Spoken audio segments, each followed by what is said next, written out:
প্রচন্ড এই গরমে অবস্থা কিন্তু চরমে এবং অনেকেই এসি কেনার কথা ভাবছেন বা অনেকে রওনা হয়েছেন এসি কেনার জন্য। ভাই এসি কিন্তু এখন আর বিলাস দ্রব্য নাই, আমাদের প্রয়োজনীয় জিনিসের মধ্যে ঢুকে গেছে। যেমন ফ্রিজ ছিল কোনো একটা সময়, বা তার আগে টেলিভিশন ছিল। বাড়ছে গোটা পৃথিবীর তাপমাত্রা, সেই সঙ্গে কিন্তু বাংলাদেশের তাপমাত্রাও বেড়ে যাচ্ছে, সেটা ডেটা বলছে ভাই। সো কোনো একদিন দেখা যাবে আপনাকেও বাধ্য হয়ে এসি কিনতে হবে ভাই। সো এসি কেনার আগে সবচেয়ে বড় যে প্রশ্নটা মাথায় আসে সেটা হচ্ছে ইনভার্টার নাকি নন ইনভার্টার। আমাদের আজকের ভিডিওতে আপনাদের বোঝাবো ইনভার্টার এসি কাদের জন্য, নন ইনভার্টার এসি কাদের জন্য, এবং কোনটার সুবিধা আর অসুবিধা কি কি।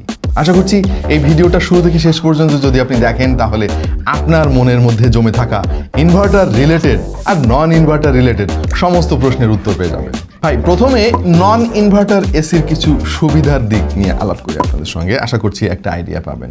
যেমন ধরেন আপনার বাজেট অনেক কম, হ্যাঁ, আপনার একটা এসি দরকার। এত ভাই বিদ্যুৎ বিল বেশি হলেও কি কম হলো, বেশি সময় কম সময়, এত ঝামেলার মধ্যে আপনি যাইতে চান না, আপনার একটা এসি লাগবে, বাজেট কম, আপনি নন ইনভার্টার এসি কিনতে পারেন, কারণ এই জিনিসটার দাম কিন্তু তুলনামূলকভাবে একটু কম। এবং নন ইনভার্টার এসির রক্ষণাবেক্ষণ খরচও কিন্তু অনেক কম, যেহেতু দাম কম এবং এর ভেতরে যে মেকানিজম ব্যবহার করা হয়েছে ওইটা খুব বেশি জটিল না, নষ্ট হয়ে গেলেও কিন্তু মেরামত করতে কম টাকা খরচ হয়। আর একটা বিষয় হচ্ছে নন ইনভার্টার এসি কিন্তু আপনার রুমকে খুবই দ্রুত ঠান্ডা করতে পারে, মানে ওর কাজই হচ্ছে ভাই ঠান্ডা দেওয়া, ও অন্য কোনো কাজ বুঝে না, এসি অন করে দিবেন, রুম খুব দ্রুত ঠান্ডা হয়ে যাবে। এবার নন ইনভার্টার এসির অসুবিধার কথা নিয়ে আলাপ করি। প্রথমত ভাই নন ইনভার্টার এসির বিদ্যুৎ বিল কিন্তু বেশি। কেন বেশি? বেশি তার কারণ হচ্ছে নন ইনভার্টার এসির যে কম্প্রেসর ওইটা কিন্তু খুব ঘন ঘন বন্ধ হয় আবার চালু হয়। এই যে বন্ধ হয়ে গেল আবার চালু হলো, নতুন করে চালু হতে কিন্তু এসির প্রচুর শক্তির দরকার হয়, এই কারণে বিদ্যুৎ বিল বেশি হয়। আচ্ছা, আর একটা জিনিস, এইটা হয়তো অনেকে দ্বিমত পোষণ করতে পারেন, তারপরেও বলি ইন জেনারেল তথ্যটা সঠিক। সেটা হচ্ছে নন ইনভার্টার এসির যে বাতাস ওইটা কিন্তু কম আরামদায়ক। দেখেন আমাদের স্টুডিও এবং বাসা মিলে মোট 6টা এসি আছে, হ্যাঁ, এবং এর মধ্যে মাত্র একটা এসি হচ্ছে নন ইনভার্টার, আর 5টা এসি কিন্তু ইনভার্টার। সো আমি জানি ইনভার্টার এসি কেমন আরামদায়ক, নন ইনভার্টার এসি বা কেমন আরামদায়ক। আমার অভিজ্ঞতা বলতেছে যে নন ইনভার্টার এসিগুলার যে ভেতরে যেহেতু কোনো সেন্সর নাই এবং ও ধীরে ধীরে তাপমাত্রা নিয়ন্ত্রণ করতে পারে না, মানে অনেক বেশি ঠান্ডা বাতাস একবারে দেয়, অনেকের অনেক শীত লেগে যেতে পারে, আবার যখন কম্প্রেসর বন্ধ হয়ে যায় তখন রুম আবার গরম হয়ে যায়, একটু পরে আবার ঠান্ডা হয়। এই ঠান্ডা এবং গরমের একটা খেলা চলে, আর এই কারণে অনেকের আবার একটু আনকমফোর্টেবল ফিল হইতে পারে। সবচাইতে কমন যে প্রবলেমটা হয় এটা অনেকের কাছে আমি শুনছি, সেটা হলো শরীরটা কেমন যেন চিটমিট করে আর কি, হ্যাঁ, মনে হয় যে একটু ক্রিম লাগাই বসি। আচ্ছা, আরও কিছু ব্যাপার আছে, এটা হয়তো অনেকে দ্বিমত পোষণ করতে পারেন, বাট আমার ক্ষেত্রে হয়েছে। সেটা হচ্ছে আমার যে নন ইনভার্টার এসিটা ওইটা কিন্তু বেশি আওয়াজ করে আর কি, হ্যাঁ, যখন কম্প্রেসর অন হয় অফ হয় প্রচুর আওয়াজ হয়। আমাদের শুটিংয়ের সময় মাঝে মাঝে খুবই বিরক্তিকর কারণ হয়ে দাঁড়ায়, এবং আমরা ফ্যানের স্পিড তখন অনেক কমিয়ে রাখি যাতে একটু কম বোঝা যায় আওয়াজটা, কারণ আমরা যেহেতু রেকর্ড করি আওয়াজটা একটা ফ্যাক্টর আমাদের জন্য। বাট অনেকে আছে তাদের একটু আওয়াজ হলে অসুবিধা নাই, তাদের জন্য আবার ঠিক আছে। আর একটা ব্যাপার আমি খেয়াল করেছি, সেটা হচ্ছে নন ইনভার্টার এসিগুলা কিন্তু দীর্ঘ সময় চলার পরে ধীরে ধীরে ওর কার্যক্ষমতা একটু মানে হ্রাস পেতে থাকে এবং বিদ্যুৎ বিলও কিন্তু ধীরে ধীরে বাড়তে থাকে। আচ্ছা, গেল নন ইনভার্টার। এইবার ইনভার্টার এসির কিছু সুবিধার দিক নিয়ে আলাপ করি। প্রথমে সবচাইতে বড় যে সুবিধাটা, এটা সবাই ভাই বলে প্রথমেই, এবং দেখবেন যে ইনভার্টার এসি ভার্সেস নন ইনভার্টার এসির ক্ষেত্রে প্রথমেই যে জিনিসটা আর কি, যে পয়েন্টটা উপরে আসে সেটা হচ্ছে বিদ্যুৎ সাশ্রয়। কিন্তু এই বিদ্যুৎ সাশ্রয় জিনিসটা কিন্তু আপনার জন্য স্ক্যাম হতে পারে, কারণ এইটা ডিরেক্টলি সত্যি না। এটা মানে নির্দিষ্ট ইউজ কেস সিনারিওতে কিন্তু সত্যি হতে পারে, নাও হইতে পারে। আমাদের ভিডিওটা বাকি অংশ দেখেন তাহলে বুঝতে পারবেন। আচ্ছা, একটু ব্যাখ্যা করি যে ইনভার্টার এসিতে বিদ্যুৎ বিল কম কেন আসে, কি আছে ওর মধ্যে। ভাই নন ইনভার্টার এসি যেভাবে কম্প্রেসরটা হঠাৎ করে বন্ধ করে দেয় এবং কম্প্রেসর আবার অন করে দেয় রুম ঠান্ডা করার জন্য, ইনভার্টার এসি কিন্তু ওই কাজটা করে না। ইনভার্টার এসি কি করে, ও কিন্তু কম্প্রেসরটা বন্ধ না করে স্লো করে ফেলে এবং রুমের তাপমাত্রা মেজার করে ওইভাবে আস্তে আস্তে আস্তে আস্তে কম্প্রেসরটা গতি বাড়াতে থাকে, এর ফলে বিদ্যুৎ বিল কমে আসে। এবং এই কারণেই কিন্তু আরামের ব্যাপারটা আসে, যেহেতু ইনভার্টার এসিগুলা একটা নির্দিষ্ট তাপমাত্রায় লক থাকতে পারে এবং কম্প্রেসরটা আস্তে আস্তে বাড়ে আবার আস্তে আস্তে কমে, সুতরাং আরাম একটু বেশি লাগে আর কি, অন্তত আমার ক্ষেত্রে এটা হয়েছে।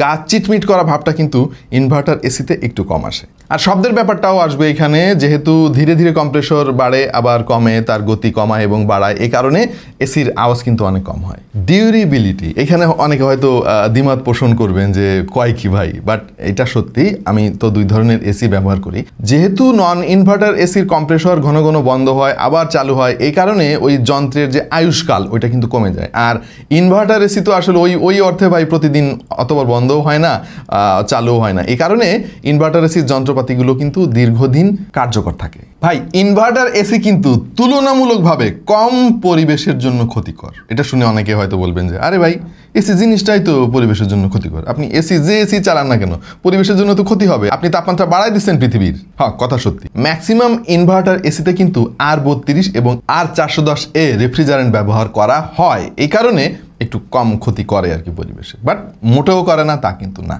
ভাই কার জন্য কোন এসি এটা আমি আলাপ করব কিছুক্ষণের মধ্যে, বাট তার আগে এই ইনভার্টার এসির অসুবিধাগুলো সম্পর্কে একটু আলাপ করা দরকার। ভাই জেনে রাখলে ক্ষতি কি, বুঝতে গেলে জানতে হবে, বা জানতে গেলে বুঝতে হবে। প্রথম যে অসুবিধাটা আছে ইনভার্টার এসির, সেটা হচ্ছে ভাই দাম বেশি। এটাই তো আমাদের জন্য আসলে বড় অসুবিধা। হ্যাঁ, দাম বেশি হওয়ার পেছনে কারণ হচ্ছে নন ইনভার্টার এসিগুলোর যে মেকানিজম ওইটা একেবারে সিম্পল, মানে যুগের পর যুগ ধরে একই টেকনোলজি চলতেছে। বাট ইনভার্টার এসির টেকনোলজি কিন্তু একেবারেই ভিন্ন, মানে দুটাই দেখতে কিন্তু একই রকম, বাট ভেতরের যে মেকানিজম ওইটা ডিফারেন্ট। শুধু ডিফারেন্ট না, জটিল ভাই। এই জটিল মেকানিজমের কারণে ইনভার্টার এসির যে কম্পোনেন্টগুলো ওইটা দাম একটু বেশি হয়। যেহেতু দাম বেশি হয় সেহেতু ভাই যদি নষ্ট হয়ে যায় তাহলে আপনার পকেটের 12টা বাজবে। মানে পিসিবিটা চেঞ্জ করতে গেলে দেখবেন যে আর কিছু দিলে আর একটা এসি হয়ে যাবে, এরকম একটা অবস্থা। সুতরাং মেনটেনেন্স কস্ট কিন্তু বেশি। নন ইনভার্টারের চাইতে ইনভার্টার এসির মেনটেনেন্স কস্ট কিন্তু তুলনামূলকভাবে অনেক বেশি। আরেকটা ব্যাপার, নন ইনভার্টার এসি কিন্তু ওই যে ভোল্টেজের ওঠানামার কারণে কম ক্ষতি হয়। ক্ষতি যে একেবারে হয় না তা না, কম ক্ষতি হয়। কিন্তু ইনভার্টার এসি যদি ভোল্টেজ ওঠানামা করে সেক্ষেত্রে কিন্তু ভাই নষ্ট হয়ে যাওয়ার ভালো চান্স থাকে। এখন অবশ্য অনেক এসি দেখতেছি যে ওয়াইড রেঞ্জ অফ ভোল্টেজ দিচ্ছে, বাট বেশিরভাগ এসি কিন্তু এই জিনিসটা দেয় না। সুতরাং আপনাকে এক্সট্রা ভোল্টেজ স্টাবিলাইজার ব্যবহার করতে হয়, তা না হলে আবার এসির 12টা বাজার সম্ভাবনা আছে। সো যখন আপনি এসি কিনবেন তখন খেয়াল করবেন যে ওয়াইড রেঞ্জ অফ ভোল্টেজ আছে কিনা ওই এসিতে। আচ্ছা, এইবার আমরা কনক্লুড করে দিই আজকের ভিডিওটা। মূলত নন ইনভার্টার এসি কারা কিনবেন? যাদের বাজেট কম তারা তো অবশ্যই কিনবেন, তবে বাজেট বেশি থাকার পরেও যারা নন ইনভার্টার এসি কিনবেন তাদের এই জিনিসটা একটু বুঝতে হবে ভালোভাবে। ধরেন কোনো একটা জায়গায় আপনি মাঝে মাঝে বসেন এবং বসলেও ঘন্টাখানেক বসেন, বাট আপনার যেহেতু অনেক টাকা পয়সা আছে আপনি চান যে ওইখানে ঠান্ডা হোক। যেমন ড্রয়িং রুমে কিন্তু খুব বেশি এসি কাউরে আমি লাগাইতে দেখি না, বাট স্টিল কারো যদি মনে হয় যে না আমি এখানে এসি লাগাবো, তারা নন ইনভার্টার এসিটা লাগায়েন ভাইয়া, কারণ ওই জায়গায় না ইনভার্টার এসি লাগায় খুব একটা লাভ নেই। অথবা অনেকের বাসায় কিন্তু অতিরিক্ত রুম থাকে, গেস্ট রুমের মতো আর কি। ধরেন অনেকদিন পরে একজন গেস্ট আসছে, এক রাত সে থাকবে, এসি একটা লাগাই রাখলাম, অসুবিধা কি? এই ক্ষেত্রে কিন্তু নন ইনভার্টার এসি নেওয়াই বুদ্ধিমানের কাজ। আর একটা কমন ভুল করেন, আমরা দেখি যে আজকাল অনেক মসজিদে কিন্তু এসি ব্যবহার করা হচ্ছে। হ্যাঁ, মসজিদের এসি কখনোই ইনভার্টার নেওয়া উচিত না। কেন উচিত না ভাই? দেখেন, মুসল্লিরা যখন নামাজ পড়তে আসে একটা নির্দিষ্ট সময়ের জন্য কিন্তু এসিটা চলে। ধরেন সব মিলায় আপনি 2 ঘন্টা ধরেন, আপনি জুমার নামাজ ধরেন 2 ঘন্টা ধরে হচ্ছে, অন্যান্য ওয়াক্তের নামাজগুলো হয়তো সর্বোচ্চ 1 ঘন্টা লাগতে পারে। 1 ঘন্টা একটি এসি চালানোর জন্য ইনভার্টার আর নন ইনভার্টারের মধ্যে যে পার্থক্য এটা আপনি বুঝতেই পারবেন না, একই বিল আসবে। হ্যাঁ, মসজিদের মধ্যে এসি যদি সারা রাত চলতো বা সারা দিন চলতো সেই ক্ষেত্রে কিন্তু বিদ্যুৎ বিলের একটা পার্থক্য আসতো। সো আমার মনে হয় মসজিদে নন ইনভার্টার এসি কেনা উচিত। তাহলে ইনভার্টার এসি কারা কিনবেন? যাদের মূলত বাজেট আছে তারা তো অবশ্যই কিনবেন। ধরেন আপনি অফিসে ব্যবহার করার জন্য এসি কিনতেছেন, অফিস যখন শুরু হবে তখন এসি অন হবে এবং সবাই যখন চলে যাবে বন্ধ হওয়ার আগে তখন আপনি এসি বন্ধ করবেন। প্রায় 10-12 ঘন্টা আপনার এসি চলবে। সেই ক্ষেত্রে আমার মনে হয় নন ইনভার্টার যদি আপনি লাগান বিদ্যুৎ বিল কিন্তু অনেক বেশি আসবে। বা আপনি আপনার বেডরুমে লাগিয়েছেন এবং আপনার ইচ্ছা যে প্রতিদিন রাতের বেলায় আপনি এসি চালাবেন, হ্যাঁ, সেই ক্ষেত্রে কিন্তু ইনভার্টার এসি বিল অনেক কম আসবে। এই বিদ্যুৎ বিল কম আসার অনেকগুলো কারণ আছে, তার মধ্যে আমি একটু সহজ করে আপনাদেরকে বুঝিয়ে দিই।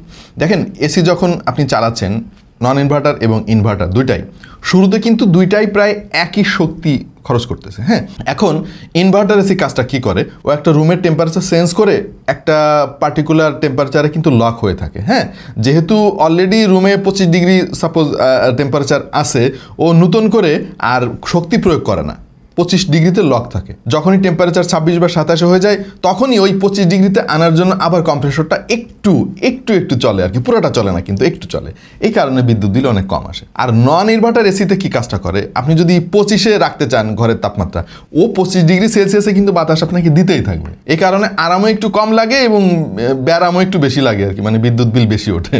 আমরা কিন্তু আজকের ভিডিওতে মানে খুব বেশি টেকনিক্যাল আলাপ করি নাই, আমি ইন জেনারেল মানে যেটা আমাদের দর্শক সহজে বুঝতে পারে সেই সমস্ত ব্যাপার নিয়ে কিন্তু আলাপ করেছি, যাতে করে আপনার ডিসিশন নিতে সুবিধা হয়। আর একেবারে গভীরে যে সমস্ত যন্ত্রপাতি কী কী পার্থক্য আছে নাই এইগুলো নিয়ে আলাপ করতে গেলে হয়তো ভালো হতো, কিন্তু ভিডিও অনেক বেশি লম্বা হয়ে যেত এবং যারা সাধারণ ব্যবহারকারী আছেন তাদের মনে হয় না যে এসব জিনিস জানার দরকার আছে।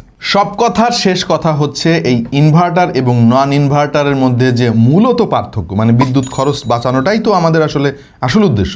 সেই ক্ষেত্রে আপনাকে ডিসাইড করতে হবে যে আপনার এসিটা প্রতিদিন কত ঘন্টা করে চলবে। যদি 2-1 ঘন্টার জন্য চলে তাহলে ভাই শুধু টাকাটা ভাই পানিতে ফেলে দেওয়া হবে। এই পার্থক্যটা আপনি তখনই বুঝতে পারবেন যখন লম্বা সময় আপনি এসি চালাবেন। যদি তাই না হয় তাহলে ইনভার্টারেও যে বিল আসবে, নন ইনভার্টারেও সেই বিল আসবে। তবে আমি যদি এসি কিনি এখন ভাই, নন ইনভার্টার আর কিনবো না। কারণ হচ্ছে ইনভার্টার এবং নন ইনভার্টারের দামের পার্থক্য কিন্তু অনেক কমে এসেছে এখন।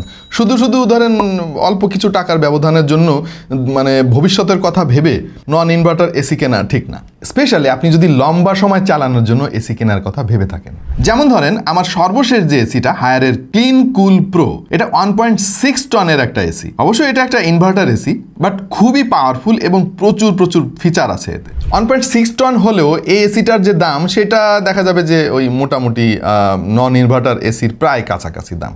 সো শুধু ভাই নন ইনভার্টার নিয়ে লাভটা কি? এনিওয়ে, হায়ারের এই এসিটার সম্পর্কে ডিটেলস আরও তথ্য যদি জানতে চান তাহলে আমাদের চ্যানেলে কিন্তু ভিডিও আছে এবং আমাদের চ্যানেলে অন্যান্য আরও অনেক এসির ভিডিও আছে, চাইলে আপনারা রিভিউ দেখে আসতে পারেন। সো ভিডিওটা তো দেখলেন, এখন আপনার জন্য আসলে কোন এসিটা পারফেক্ট বলে মনে হয় একটু কমেন্টে আমাদেরকে জানিয়ে দিন, ইনভার্টার নাকি নন ইনভার্টার। আর আমাদের এই ভিডিও থেকে আশা করছি অনেক কিছু আপনারা জানতে পেরেছেন, বুঝতে পেরেছেন।